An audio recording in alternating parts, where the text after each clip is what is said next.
অন্তরে বাসা বাঁধবেই। হকের চরিত্র এটাই, হকের চরিত্র এটাই।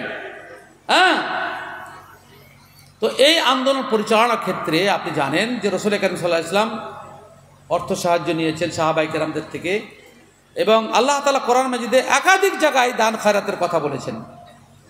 আমরা খরচ করি না তা নয়, আমরা CPM party, Congress party, Trinamool পার্টিকে মোটা মোটা টাকা, আমাদের যারা টাকাওয়ালা আছে মোটা মোটা টাকা চাঁদা দেয়, বিভিন্ন প্রকার অপসংস্কৃতিতে আমরা অর্থ খরচ করি। দিনের পথে খরচ করা এটা যে বড় সওয়াবের কাজ আমরা সকলেই জানি, কিন্তু আমরা করতে চাই না। বিশেষ করে দাওয়াতের কাজে অর্থ খরচ অন্যান্য যে কোনো থেকে অনেক বেশি নেকি, অনেক বেশি সওয়াবের কাজ। যেমন দাওয়াতের কাজ সব থেকে গুরুত্বপূর্ণ, দাওয়াতের কাজের সহযোগী আরও গুরুত্বপূর্ণ। রাসূল কারীম সাল্লাল্লাহু আলাইহি ওয়াসাল্লাম বলছেন, আদ-দুনিয়া কুল্লুহা মালউনাতুন ওয়া মালউনুন মা ফিহা ইল্লা যিকরাল্লাহ ওয়া মা ওয়ালাহু আও আলিমান আও মুতাআল্লিমান। আল্লাহ রাসূল সাল্লাল্লাহু আলাইহি ওয়াসাল্লাম বলছেন যে দুনিয়ার গোটাটাই মালউন, অভিশপ্ত, কিন্তু যে আল্লাহর জিকির এবং আল্লাহর জিকিরে যারা সহযোগী তারা মালউন নয়, তারা অভিশপ্ত নয়। তাআওয়ানু আলাল বিররি ওয়াত তাকওয়া ওয়া লা তাআওয়ানু আলাল ইসমি ওয়াল উদওয়ান। আল্লাহর দ্বীনের প্রচার ও প্রসারের ব্যাপারে অর্থের প্রয়োজন। আপনাদের সুতি পূর্বজন, বিশেষ করে ঔরঙ্গাবাদের তার শাখা, এখানে যে হারে দ্বীনি কাজ করছে, এত বড় অ্যারেঞ্জমেন্ট, বাইরে থেকে ওলামায়ে কেরামদের নিয়ে আসা যাওয়ার খরচ, সব কিছু আছে।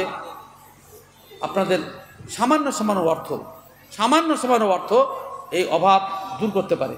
আপনার খালি একটা উদাহরণ দিচ্ছি যে আমরা এই ভাঙন বিধ্বস্ত এলাকার জন্য সোশ্যাল মিডিয়াতে আমি খালি ছোট্ট লেখা, বেশি কিছু লিখে দিই, তো তাতে 100-200 কোটি টাকা 50,000 টাকা হয়েছে।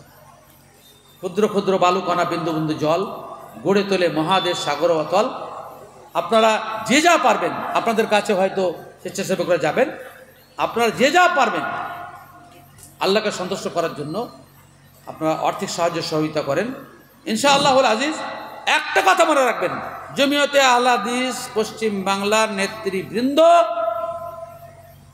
নিজের স্বার্থে, নিজে ভোগ বিলাসিতার জন্য এক পয়সা খরচ করেন। আলহামদুলিল্লাহ। এ ব্যাপারে আমরা এটাও জানেন যে আমাদের জেলা কমিটির সদস্যরা মিটিংয়ে যান, নিজের পয়সা খরচ করে যান এবং সেখানে খান, তবুও পয়সা দিয়ে খেয়ে আসেন। সুতরাং কিয়ামতের দিন আল্লাহ তাআলা আপনাকে প্রশ্ন করবে, মিন আইনা ইকতাসাবাহু ওয়া ফীমা আনফাকা, ও উপার্জন কোথা থেকে করেছিলে, ব্যয় কোথায় করেছিলে। আপনি যদি কোনো বেদাতের ক্ষেত্রে বা বেদাত কাজে সহযোগিতা করেন, অন্যায় কাজে সহযোগিতা করেন, আপনাকে কৈফিয়ত দিতে হবে। সেজন্য আপনাদের কাছে বিনম্র অনুরোধ যে আপনারা সম্ভাব্য সাহায্য এখানে করার চেষ্টা করুন। আল্লাহ রাব্বুল আলামিন আপনাদের ইখলাসের সাথে এই সাদাকায়ে জারিয়া হিসাবে, কেননা এই দিনের কাজ যতদিন হবে আপনি ইনশাআল্লাহ নেকি পাবেন, আল্লাহ তাআলা কবুল করেন। এবং আল্লাহ রাব্বুল আলামিন এই ভালো পথে দান করার জন্য আপনাদেরকে অভাবমুক্ত রাখেন। হালাল উপার্জনে আল্লাহ রাব্বুল আলামিন হালাল উপার্জনের পথকে প্রশস্ত করে দেন। আস্তে আস্তে ধীরে ধীরে যেন আমাদের কাছ থেকে এই বিড়ি নামক দাজ্জালটা দুনিয়া থেকে বিদায় নেয়, আমরা হালাল উপার্জন করতে শিখি, আমাদের জমিতে ভালো ফসল উৎপন্ন হোক। আল্লাহ রাব্বুল আলামিন এলাকাকে যেমন শিরক বেদাত মুক্ত করছেন, অনুরূপভাবে ইনশাআল্লাহুল আজিজ হারাম উপার্জন থেকে আমাদেরকে একদিন মুক্ত করবেন, যদি আমাদের চেষ্টা থাকে।